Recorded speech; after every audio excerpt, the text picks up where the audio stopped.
Si Mr. Ryan Anthony Yangyang ng Initaw, Misamis Oriental. Magandang hapon. Magandang hapon po. Ayan, Kasumbong galing sa magandang hapon. Yes. Then, ako series about sa motor na nakarnap nung last year lang. Then, gusto ko sanang kaya lumapit ako dito para mapadali yung sir ba, yung pag-iimbestiga. Kasi magwa 1 year na, wala pa rin sir.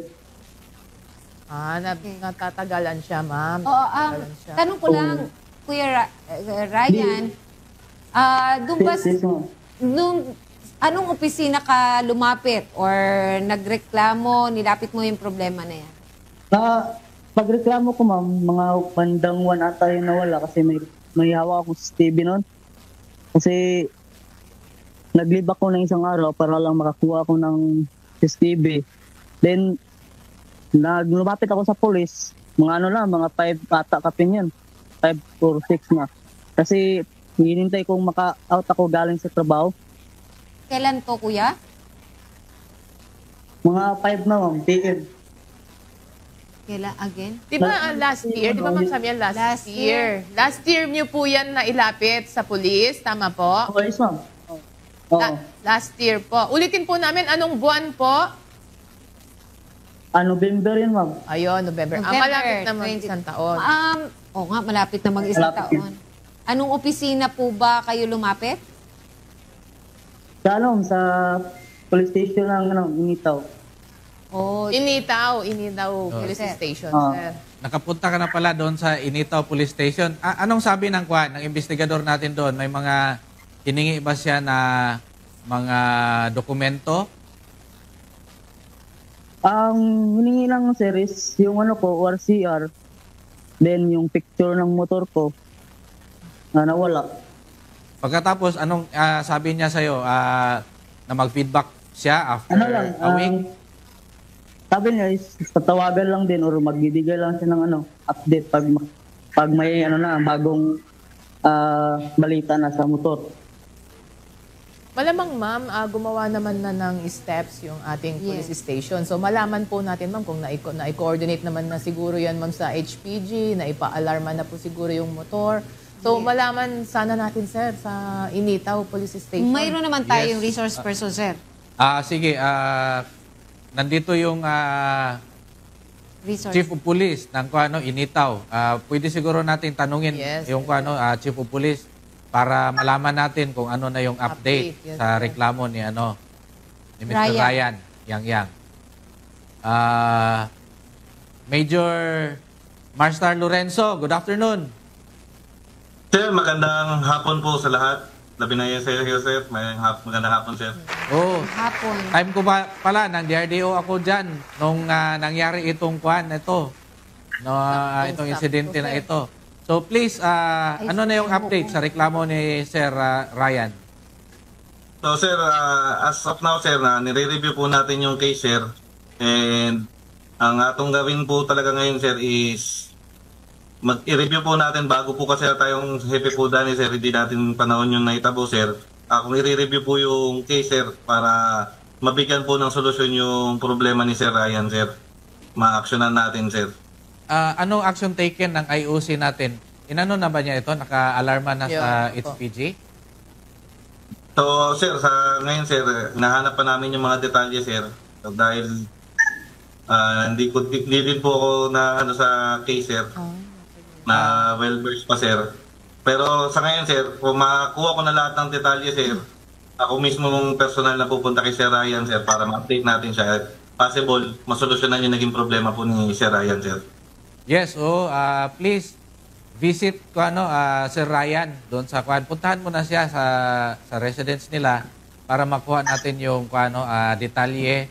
Baka may mga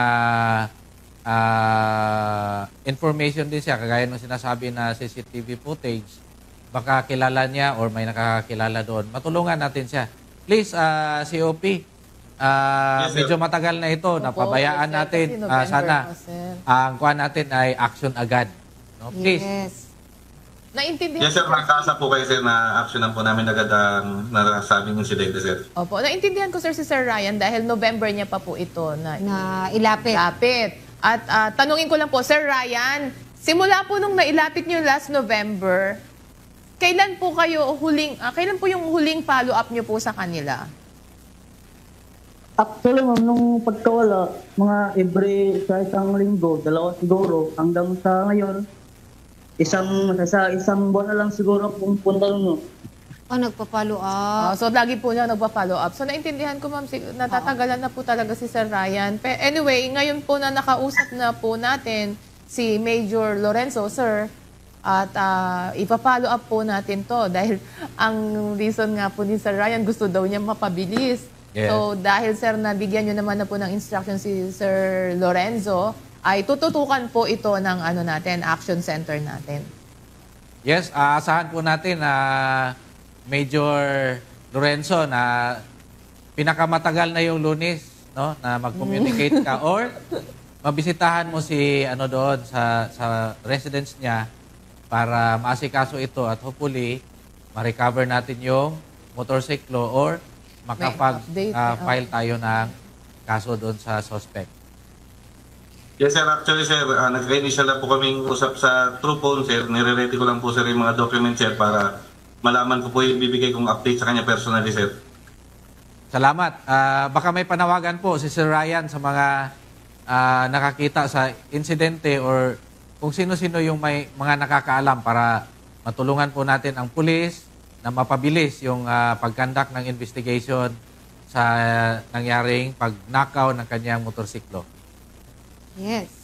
So, sa mga nakakaalam dyan sa motor ko, kung sino yung kumuha, is magbigay alam na lang sa sir, sa police station na malapit sa kanila para naman mapadali yung sir, yung investiga.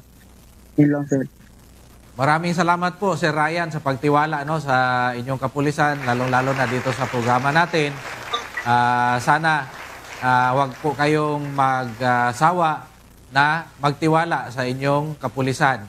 Dahil kami po, lalong-lalo na yung sa pamumuno ng ating acting chief, ay gusto natin action agad sa lahat ng mga sumbong at tinanaing ng taong bayan.